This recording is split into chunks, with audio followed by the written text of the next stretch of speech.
mysteries haunting Austin, Texas. Who killed these girls? It was just before 11 p.m. closing time. Amy and her friend Sarah Harbison were visiting their friends at the yogurt shop. Sarah's sister Jennifer and Eliza Thomas worked there behind the counter. Police say the girls were bound and gagged with their own clothes. Then the monsters shot each girl execution style in the head with a .22 caliber gun. And most of the evidence went up in smoke.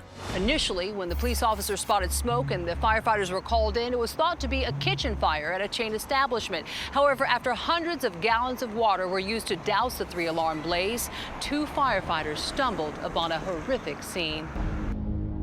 It's a foot that I saw. The bodies of 3 of the girls were stacked on top of one another. Amy, apparently still alive, pulled herself up and tried to crawl to safety. Her final moments, sheer terror. She was pistol whipped, then shot again with a .38. The second bullet was fatal. The Austin cops worked tirelessly to solve this case.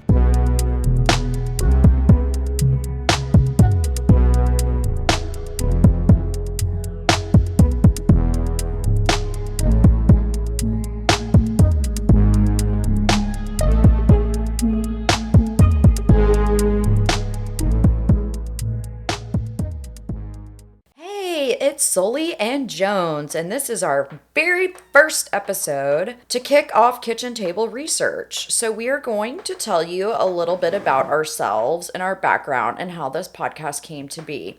Typically, we will jump right into cases as we don't really have time for chit chat here. But let me tell you about Jones. She's my co-host. Are you there, Jones? Yes.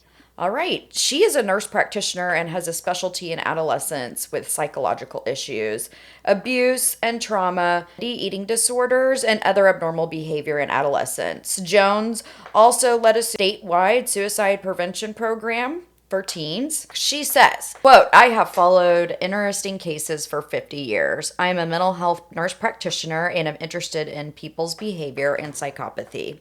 I like to investigate what makes people do what people do." So she is going to bring her medical and psychiatric knowledge to our cases. Sully has a bachelor's in psychology and finished pre-med with a specialty in mortuary sciences. She has also worked in psychiatry in a crisis unit and an intensive outpatient mental health program. But the last few years of her career, she has worked in a funeral home, picking up bodies, working with the ME's office, and working with families who are grieving. She will bring her unique knowledge and approach to each case. She is also a badass and my daughter. Because of my mom's interest in human behavior and true crime, I have studied cases with her throughout the last 20 years. We, as a team, are here to bring you new information and facts about cases we have followed for years. We have also sat with a few experts in their own field to bring you the best content that other podcasts just don't have. We will thank our experts accordingly in our references section, which will begin at the beginning of every episode.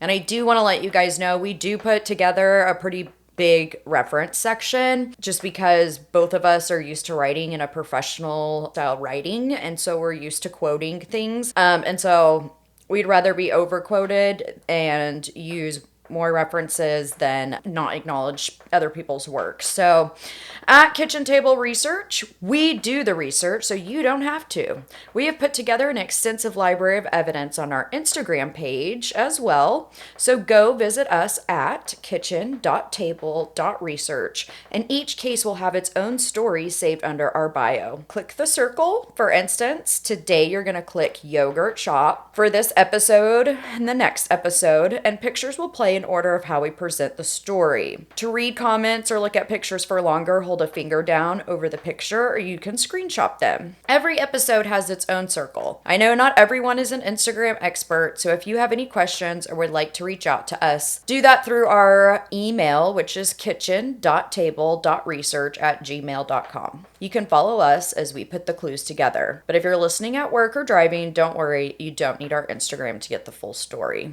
Okay, so let's go over our reference section for this episode, which includes the book Who Killed These Girls by Beverly Lauer. I can never say her name. Beverly Lowry. Good job. This book is great. So if you're into true crime, this is a great reference. We have also listened to True Crime Garage take on this, My Favorite Murder, and we have both followed the investigative work of Erin Moriarty for 48 hours. There's both a TV episode and a podcast on her work on this case. Jones also read Corey Mitchell's book, Murdered Innocence, and as always, we take information from the Austin American Statesman and Texas Monthly. Since this is our first episode, I'd like to give a special thanks to a few people, but we're going to do that at the end. Our first story takes place where we currently live in Texas, where everything, including crime, is bigger. This horrific crime, and it truly is a horrific crime, known as the Yogurt Shop Murders, happens in Austin, Texas on December 6, 1991 at an I Can't Believe It's Yogurt Shop. The victims were 4 minor girls, 3 attending Lanier High School, Jennifer and Sarah Harbison, their sisters, and Eliza Thomas. Amy Ayers, being the youngest at 13, attended Burnett Middle School. 2 girls were employed and working part-time to help pay for their cars, and the 2 younger girls were helping out at closing time and just hanging out at the yogurt shop on a Friday night. 3 of the girls, the sisters and Amy, were having a sleepover that night, but that did not happen. The 4 girls would be tortured, raped, killed, and the building set ablaze before the first officer is on the scene. As over 300 suspects are looked into, the case goes cold. Investigators soon narrow down on 4 boys, which do not match the profile, nor does the gun match, and we will later find out the DNA will not match either. With this, the boys are released from prison, and the families and investigators are back at square one. The murder of the 4 girls remains unsolved after 30 years. The parents, the public, the wrongly arrested and convicted, media, and the court system deserves the truth. The use of DNA forensic testing is getting closer to solving the case, but there are no leads currently. The FBI is holding a matching DNA sample, which they have yet to release the findings of the sample to Austin investigators. DNA that was obtained via vaginal swab from one of the girls at autopsy provides a 16 allele profile, which can match thousands and thousands of people around the world. FBI says because of this presumed large number of people with the 16 allele profile, it has no evidentiary value in this case. We therefore offer the story and our theories, but no conclusions on this podcast.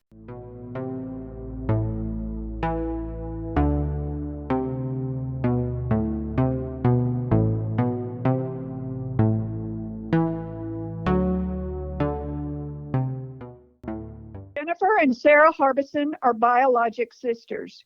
Their biologic mother is Barbara Harbison Sirachi, who speaks in Beverly Lowry's book, quote, "City life had opened my mind to new possibilities. And when the girls were 5 and 2.5, I left both Mike Harbison and New Boston, Texas. And I set off in my little hatchback, figuring that I and my daughters could lead more interesting and informed lives in Austin and have more fun."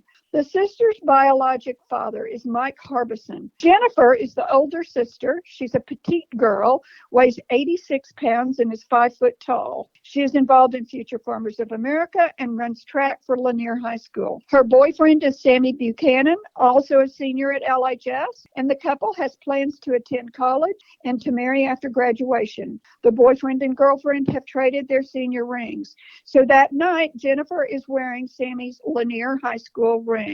Gold with an emerald stone with his FFA and sports symbol on the sides. Jen and Sammy have intercourse that afternoon before Jen reports for work. This is going to become important later in the case. Jen drives a 1991 dark blue Chevy. Sarah Harbison is Jen's little sister. She's a sophomore at LHS and is also involved in FFA. Actually, the sisters are raising lambs together. She's 5'1" and 125 pounds. She has been dating Mike McCathern recently, and he gave her his senior ring to wear. And again, this is going to be important to the case. So our next victim is Eliza Thomas, and she's 17 years old.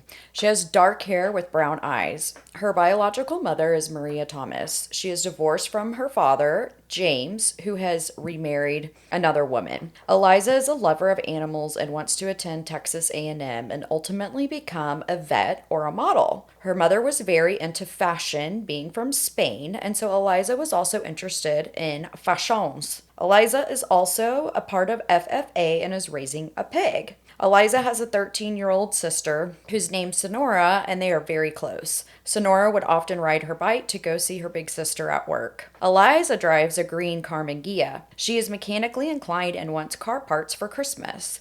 She has just broken up with her boyfriend who keeps prank calling her and kind of messing with her. And then this is what Beverly says. This is a quote from Maria, Eliza's mom. Bereaved parents rarely talk about what their dead children might have grown up to be, but Maria went all out. Eliza, she declared, was special. She read constantly and had a gift for language. She could have become a writer or even a poet, but Eliza's father, James, took his daughter at her word when she said she wanted to go to Texas A&M and become a vet, that she had always been nuts about animals. For a couple of years, she kept a bowl of crawfish, then white rats.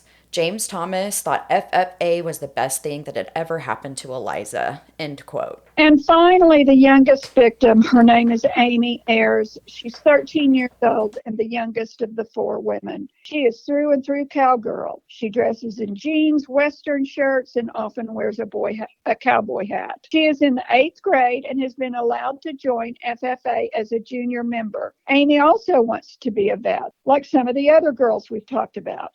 Amy's biologic parents are Bob and Pam Ayers. She has an older brother, Sean. Sean and her were raising pigs. Asked if his daughter was, quote, something of a cowgirl, Bob Ayers said no, she was all cowgirl. Knowing that the Harbison girls took special precautions to look after their young daughter, they'd often promised that nothing would happen to Amy when she was with them. Amy would be wearing her brother Sean's leather jacket that night with a borrowed heart belt buckle from her mother. A belt from Amy's clothing and Sean's leather jacket would never be found. All right, well, next let's talk about the area of town that they are in. We're obviously in Austin, Texas, and we want listeners to understand kind of what's going on in Austin in the early 90s. Austin is kind of considered a smaller town. It's considered safe. It's not known as one of the bigger cities in Texas yet. Again, a quote from Bev's book, just to go out in the early 90s, mall crawling had become a fact of life for suburban kids all over the country. A new version of hanging out on Main Street or driving up and down in their cars. Austin was no different. Weekend nights, kids from all over the city either drove to or were dropped off at North Cross Mall to window shop, eat pizza, smoke cigarettes, drink sodas, maybe go to a movie or even ice skate on the only rink within 200 miles. So when I was a kid, we actually lived in this area of town, and I've actually ice skated at North Cross Mall. It used to be huge and gorgeous, and I remember on Christmas, they had it decked to the hills. It was really a beautiful mall. Now, what remains of this mall is just a large strip center with like a Best Buy, Walmart, chain restaurants. I actually got my laser hair removal done in this strip center. So again, Bev states, quote unquote, the Anderson Lane, I can't believe it's yogurt shop was a neighborhood gathering place where families and young couples went after shopping or a movie. And sometimes even Governor Ann Richards stopped in. So days and months before the murder, there are 8 robberies in this hillside strip mall, and one owner at the mall bars the windows. She is concerned. We believe this is not a coincidence and that the perps were casing the place out. Therese Price, known as Reese, is the manager of the yogurt shop. She's about 24 years old, and one day hears a man drop down through the ceiling into the bathroom, which is in the back of the shop. This person either exits the front of the shop during a rush or exit the space above the drop ceiling the same way he came in. And later, when Reese goes in the bathroom, a tile has been removed and there are footprints on the toilet. In addition, Reese and Jennifer, and we're going to refer to as Jen, are getting freaked out by a separate stalking behavior. For example, phone calls with hang-ups at the shop. Reese's apartment is broken into, and her panties were neatly stacked on top of the kitchen counter. She files a police report, and that investigation never reveals a suspect. Reese was supposed to be working Jen's shift that night. Reese and Jen look a lot alike. Both are petite with long hair. A man is reported by a customer about 4 days before the murder who comes in to buy a soda. He's described as a tall and thin white man with blonde hair, 23 years old. He's skittish and he drives a light-colored pickup. This man is watching the back door, which if you go to our Instagram table.research and look at the map, you are sitting on the right side of the shop. His line of sight would allow him to see into the back part of the shop. So let's go into December 6th, 1991, which is the day of the murder. We did quite a bit of work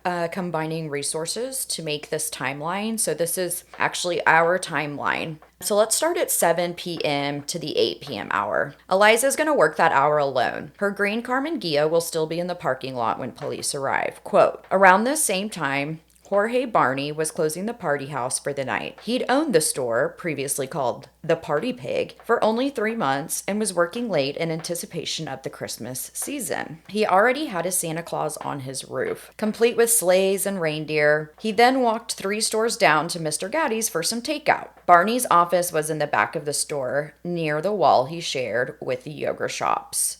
And that's where he would work on his books while watching a little TV and eating his pizza. This guy is literally sitting within feet of the crime, and he apparently doesn't see or hear anything. We're definitely going to have questions about this Jorge Barney character later on in the story. At 7:50, Jen is taking her little sister Sarah and her friend Amy to the mall. They plan to stay until Jen picks them up around 9 when the mall closes. The girls have never been alone to the mall, so this is the first time, and of course they've gotten extra precautions from both sets of parents. At 8 o'clock, Jen's a few minutes late for her shift at the yogurt shop, but she goes and picks the girls up at the mall, and then she's going to go back at 9 o'clock and pick them up again. At 8:15 to 8:30, Lucille Jones enters the shop and sees 2 hoodlums. She describes one as Mexican and one as Anglo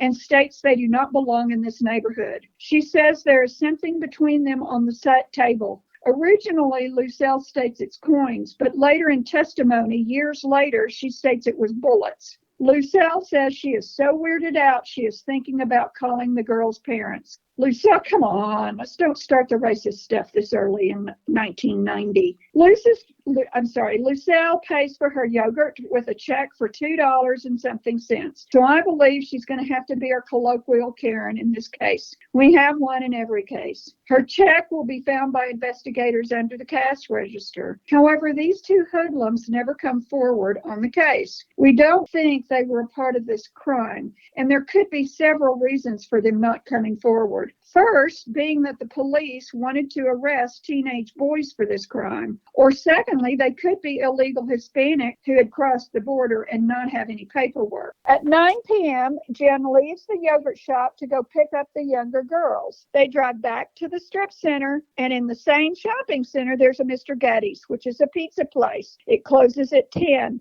And the 2 younger girls walk down to get pizza. At 9:30, the girls are back with pizza, and Maria, Eliza's mom, comes in. She says that only the girls are in the shop at this time. Jen and Eliza are up front, and the 2 younger girls are eating their pizza at a table in the front part of the store. Eliza speaks to her little sister Sonora on the phone, and as this is happening, several more patrons come into the store.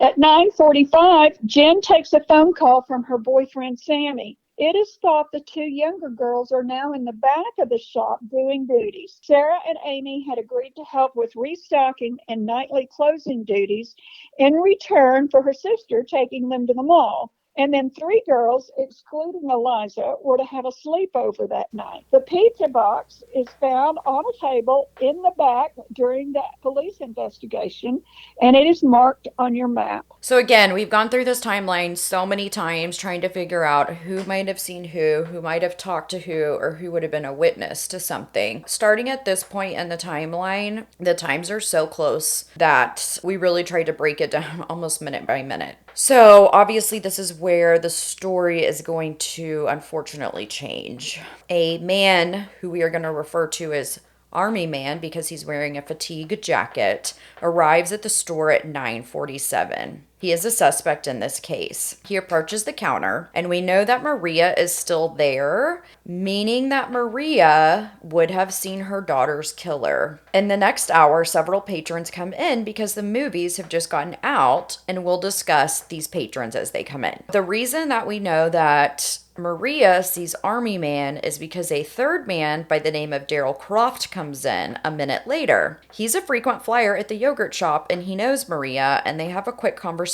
and then Maria leaves. So Daryl Croft is in the store now with Army Man. Daryl was coming from dinner with two of his girls that were friends, and the two women sat in the car as Daryl got yogurt. He has a police security background and states he is very aware of his surroundings. And when he enters, the Army Man gives him the creeps. When Daryl enters the shop, there are two couples sitting at tables reviewing the menu. So we kind of have a lot going on here. Maria and Daryl have a quick conversation. Army Man is standing at the counter where you order, and then there are several patrons sitting around at the tables.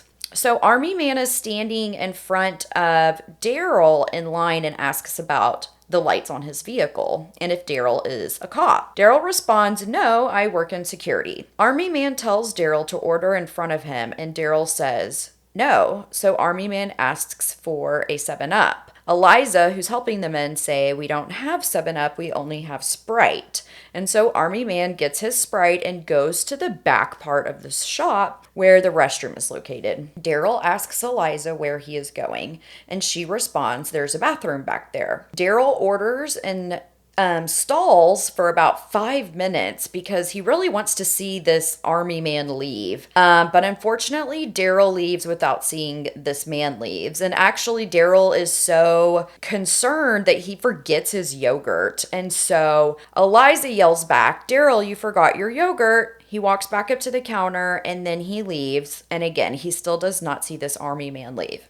We believe Army Man is waiting for Daryl to leave because he would have been able to hear everything in this small shop. We're not sure whether Army Man leaves out the front door or the back door because these doors come into play later. But because Sarah and Amy are in the back part of the store, we believe that he would have exited through the front like a natural patron. There's a lot of questions about this man. He's described as being between 20 and 25 years old, 150 to 175 pounds, white, 6 feet tall, large pointy nose, clean shaven, dark hair, and has a deep distinctive voice. He's described as being weird and fidgety, and he is called, again, we already said that, he's called Army Man because he's wearing a fatigue style military jacket. 9 minutes later at 9:57, Daryl has left, Maria has left, and no one actually witnesses Army Man leave. So it's only about 3 minutes later at 10 p.m., and I'll hand it back over to you, Jones. So at 10 p.m., all of the stores in the strip mall are closing or closed. The party store closed at 7, but the manager remains in his office catching up on paperwork. Remember, his office shares the south wall with the yogurt shop. Between 10 and 10:20, James Thomas, who's Eliza's dad, and his wife stopped by on their way home. And yes, Maria was Eliza's mom, but the two are divorced, and James, her father, has gotten remarried. At this time, James reports that only the 4 girls are in the shop. 10:30 to 11, there are several reports of a suspicious truck in the parking lot. There is never a sighting of any other kind of car. Remember, 4 days before this crime took place, several people reported a suspicious tan truck in the parking lot. Is it the same truck? Who knows? Between 10 and 10:40, the last movies get out of the theater, so several customers come in. No suspicious activity is reported inside the shop during this time. At 10:40, which is now 20 minutes until closing, we and the other experts on this case believe 2 men enter the shop. Army Man is believed to be one of these men. He no longer has on his fatigue jacket. He has changed his appearance with a baseball cap and a dark jacket with a hoodie. The second man, and we're going to call him Khaki Man, accompanies Army men, and they are witnessed sitting at the back booth. This booth is located closest to the register and furthest away from the front door. It is marked on your map. This booth and the men sitting at it is important also to this case. Let's go back a little bit. To note, the first time Army man enters the store at 9:47, he's in the shop for approximately 10 minutes. Then he's gone for around 40 minutes, and we cannot account for this 40-minute time frame. Then he re-enters the shop around 10:40 with Khaki Man. This 40 minutes is confirmed by the patrons that were in the shop during this 40-minute time frame and by the witnesses reporting the two men sitting in the truck in the parking lot during this 40 minutes. The two men know that all four girls are inside. We believe they changed clothes, revised their plan now that they had four victims, not just two. We conjecture that perhaps they parked that truck in the back alley by the back door of the yogurt shop and walk around to the front and enter, as normal patrons would, through the front door. If this is true, then the truck's going to remain in the alley during the crime. Khaki Man has his back to the register and is looking out the windows with his boot up on the booth nonchalantly, while Army Man, now dressed in black, sits facing the yogurt counter. These two men never come forward. The information about Army and Khaki Man comes from Tim and Margaret, who are grabbing yogurt after their movie. The report of the two men in the booth comes from the last sale of the night Tim and Margaret made. It's rung up at 10:42. Eliza is cleaning the counters behind the cash register, and Jennifer is cleaning the eating area, flipping chairs, refilling napkins, doing basic clothing duties. Jennifer is cleaning the yogurt counter. She's turned around and she's got her hands inside the yogurt vats because, of course, they have to be sanitized and sterilized every night. When Tim walks up to the counter to order, Margaret's sitting at a table near the yogurt counter. She can see the reflection in the window of Khaki Man,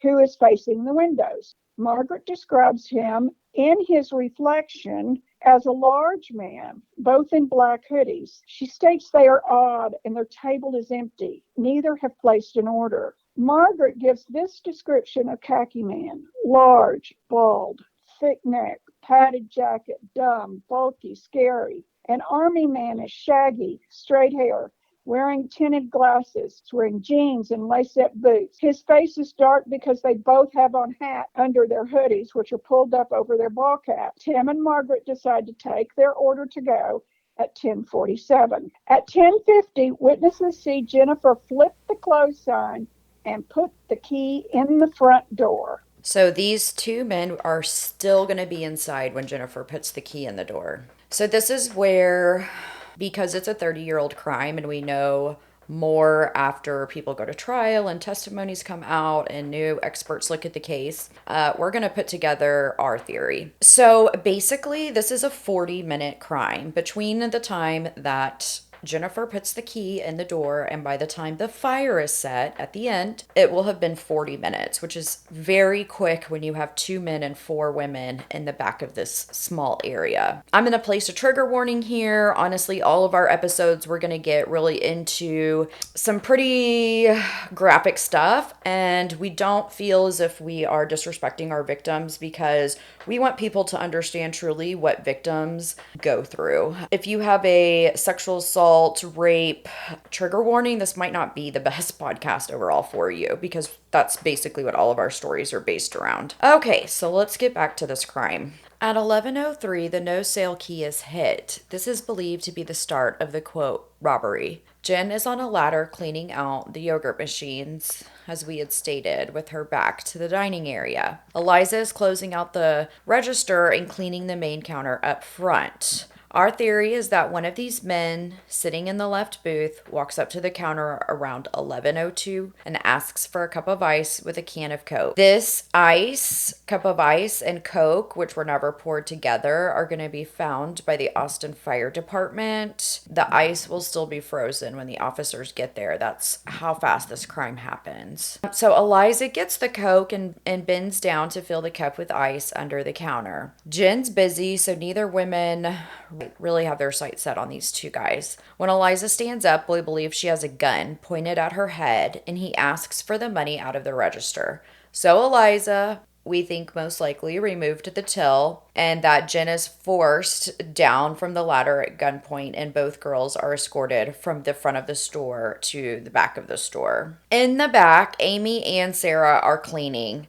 The pizza box and the till will later be found by police, and it's marked on our map. Part of this back area, there's a large shelf that's holding styrofoam products. We believe that the two men shove all four girls under this back shelf to get control over the scene, and we believe that they're lined up in order of Jen, Amy, Sarah, and Eliza.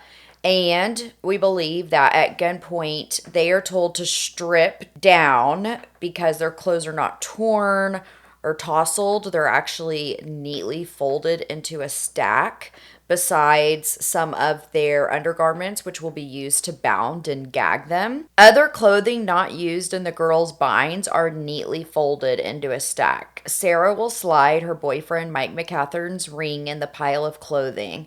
She does not take off her cross and another ring, which will later be burned into her. We believe that these girls are under the counter. They're naked. They're bound with her own underwear. And the first girl that's going to be pulled out is Amy. I'm going to hand it back over to Jones, and we are going to get into the sexual assaults of these women. Yeah, this is pretty gruesome stuff. Amy is raped first by man number one.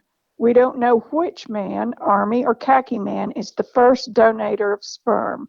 So we have to now refer to them as man number one and man number two. Amy is forcefully vaginally raped from behind. Man number one tries to take her own belt, which we believe he wants to strangle her with it, but he isn't able to, so instead he takes her sock, ties it in a half-hitch knot around her neck. Ligatures are used for control. They can be used to allow the victim to breathe, pass out, etc. We don't know if this is what the ligature was used for, but it is common in rapes, and it was used to control Amy. There will be much speculation about Amy's position and why she wasn't lined up with her friends near the seat of the fire. As a result, she was burned less severely. Her skin was blistered and raw, but it was not charred. In police photos taken from the back door, she looks almost like the distant ghost of a naked dead girl, and that's from Corey Mitchell's book. Meanwhile, Jen is being raped by man number two. She is not found bound or gagged, and we're not sure if she gets out of her bindings or they burn, but the ME does not find any ligature marks. Jennifer shows signs of fighting, and maybe knowing that her sister is next causes Jen to put up a heroic fight. We mentioned earlier Jen had intercourse with her boyfriend Sammy, so his DNA profile, along with man number two, or the second donator of sperm, is found inside her sister Sarah. And I said sperm, that's not technically an absolute. This could have been just epithelial cells that he left. That's not a part of the sperm. But actually, now that I think about it, somebody in this case commits or leaves a YSTR sperm. So that's got to be. Well, actually, no, I think you're on a good path, because I was going to jump in and say, I do think that he did not use a condom, and I think that he did ejaculate into her. So let's go with that. Okay. We mentioned earlier that Jen had had intercourse with her boyfriend Sammy. So his DNA profile, along with man number two, or the second donator of sperm, is found inside her sister Sarah. So Sarah takes both the backlash of Sammy's as well as this second donator. Sammy's DNA helped put this crime's timeline together. So I'm glad that they had intercourse that day, because it really does help things work out in a timeline. Sarah also has Sammy's profile when they do the rape kit on Sarah. So we know that Sarah is raped after Jennifer by man number two. Although we believe Sarah was alive for the first assault, she does show signs of being molested after she dies. From Bev Lowry's book, it's a quote: "In death, Sarah will lie less than 3 feet from her sister, on her back, still gagged, wrist bound behind her, blackened legs spread, and an ice cream scoop on the concrete floor between her thighs, its handle pointed towards her pubic bone." Eliza is raped by man number one, and they're uncertain as to how extensive the rape assault is because she's going to be badly burned in the fire. We know that she was raped first by the ice cream scoop, and that is going to be then used to molest Sarah. We know this because the epithelial cells of Eliza are also found on Sarah and on the scoop.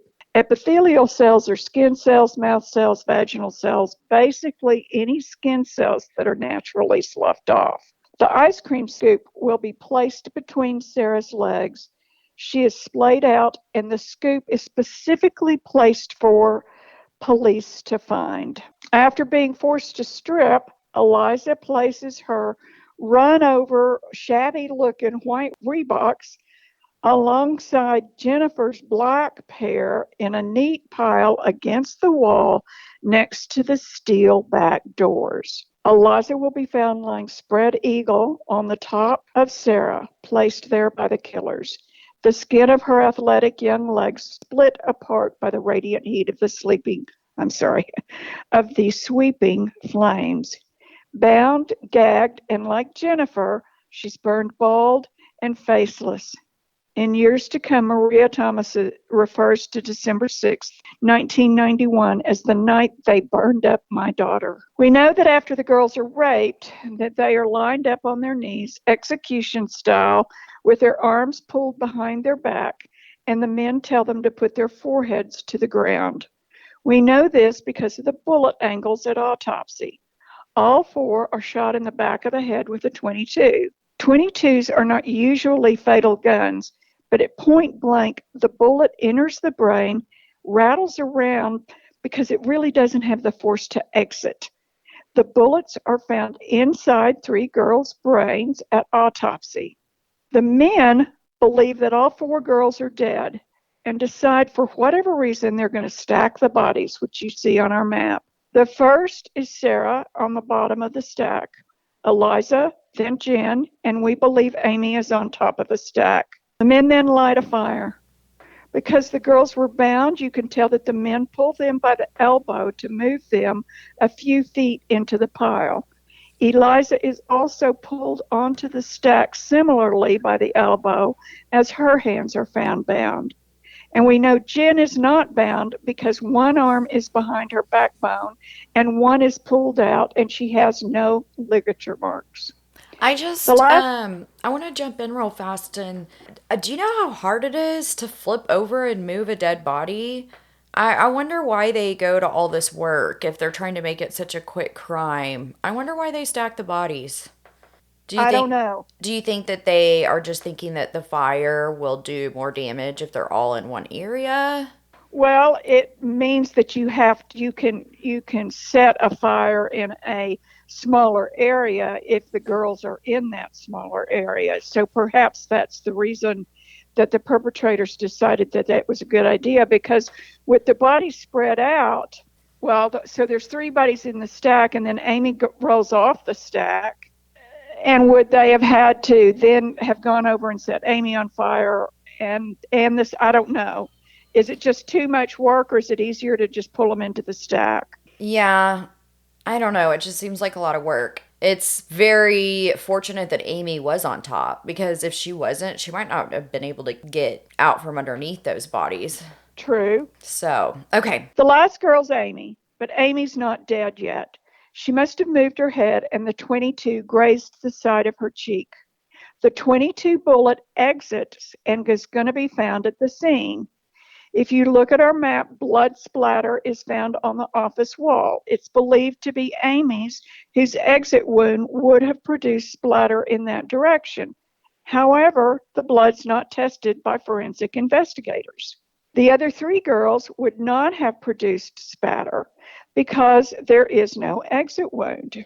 Amy is at the top of the stack. She crawls off the stack of bodies, clinging to life. Amy has Jennifer's DNA under her nails, so Jennifer had to be under her if, in fact, Amy's scraping her hands to move herself off the stack.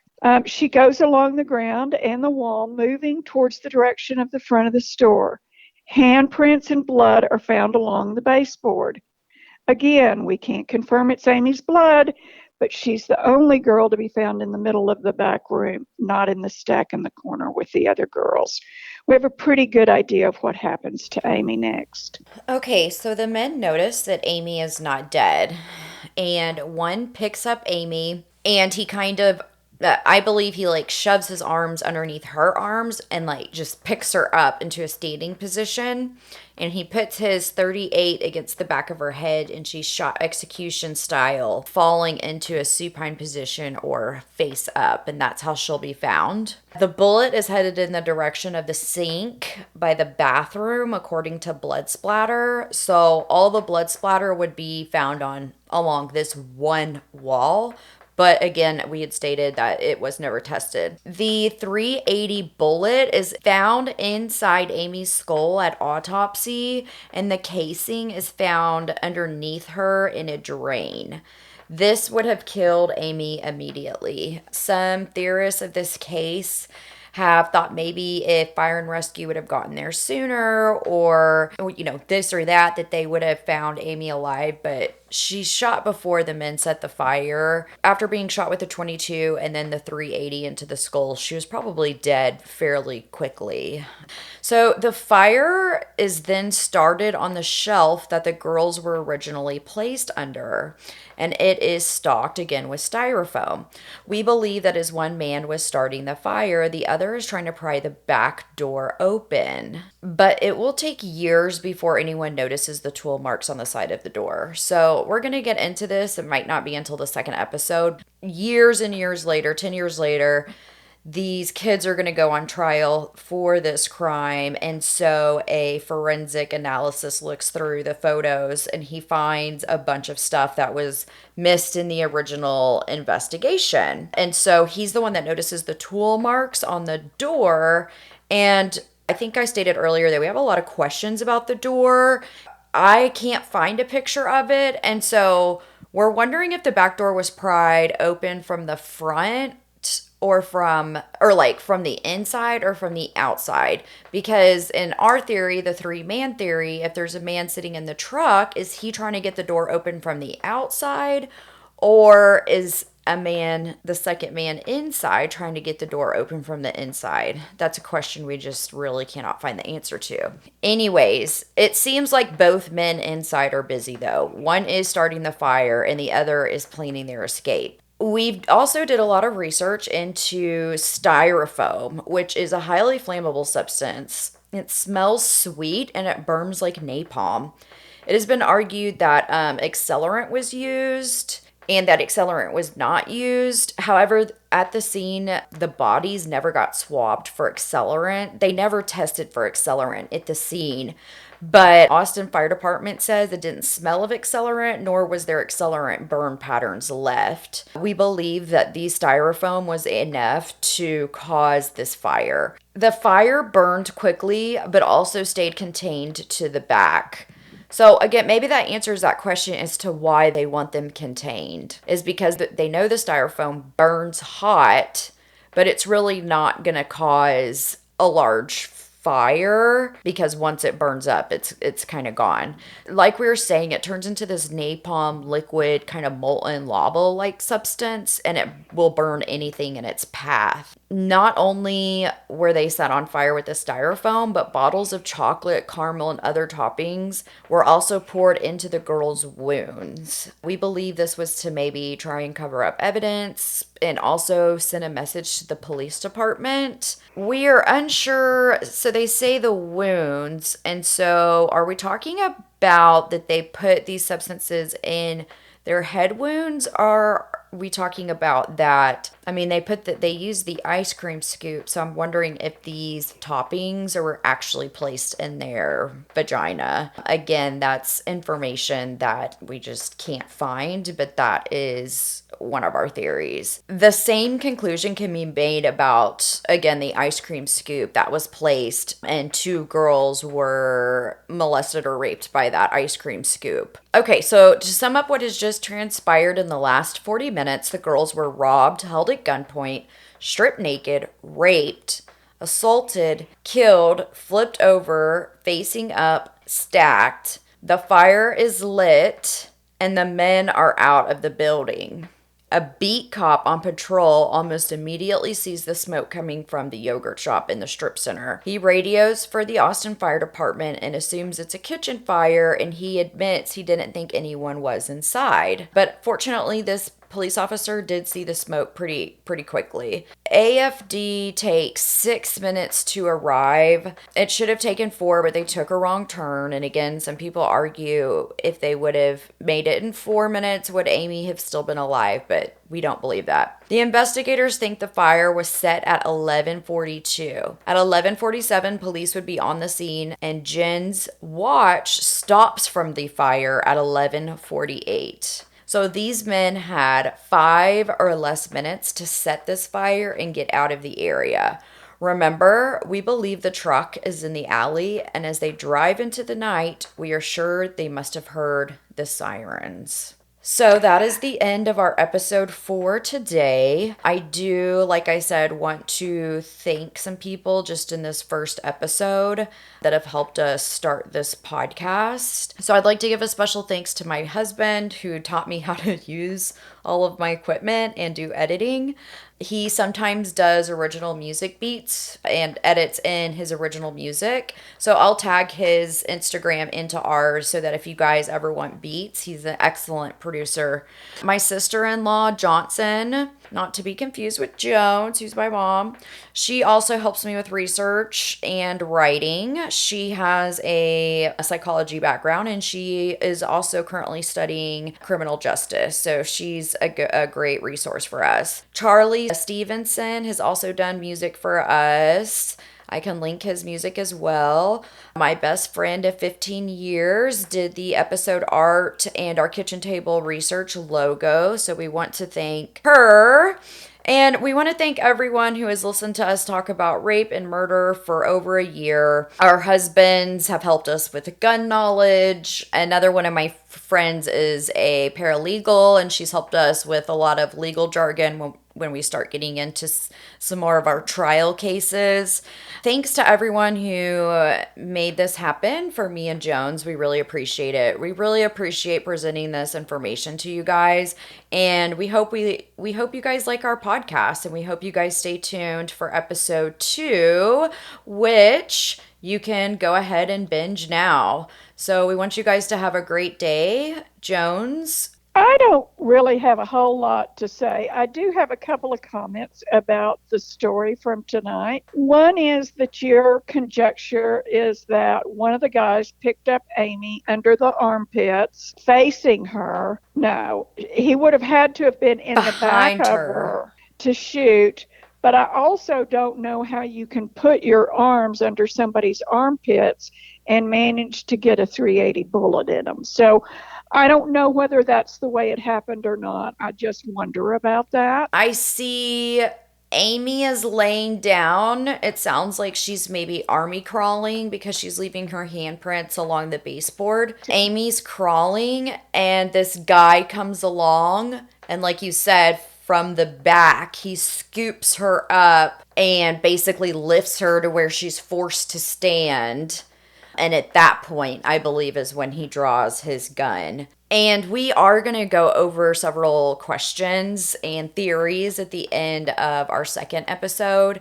So definitely stay tuned, because we're actually going to go through quite a few questions that some of the stuff we haven't even gotten into yet. So do you have any other comments or questions? Yeah, I do. Yeah. When we said that the caramel and the ice cream toppings were poured into wounds, I thought about that for a minute, and you're right. The question is, what wounds? They certainly have 22 shots into their brains, but I don't think there's a mechanism to get caramel or chocolate syrup into a girl's vagina without some kind of device to inject it, because aren't those toppings like in, say, ketchup bottles that have just we have no proof of that.